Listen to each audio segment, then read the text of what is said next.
Guys, আজকে আমি বানাবো তালের পিঠে। তোমরা সাথে থাকো, দেখতে থাকো কিভাবে তালের পিঠে বানাই।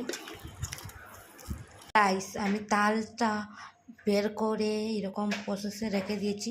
তোমরাও রাখবে, একটা বিষ থাকে, বিষটা বের করে দেবে। এরকম রাখলে বিষটা বের হয়ে যায়। আমি এরকম রেখে দিয়েছি।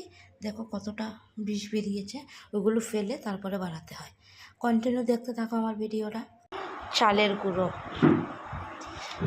গুঁড়ো দিয়ে তাল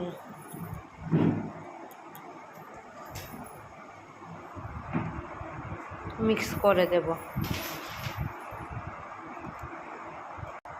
এরকম ব্যাটারটা রেখেছি, বাস এবার বানাবো গাইস।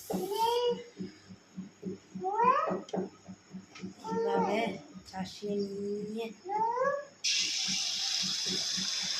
দিলাম। দেখো গাইস কত সুন্দর ফুলেছে। এরকম করে বানাতে হয় তালের পিঠে। ভালো লাগলে like, comment, share and subscribe করে দেবে আমার ভিডিওটা।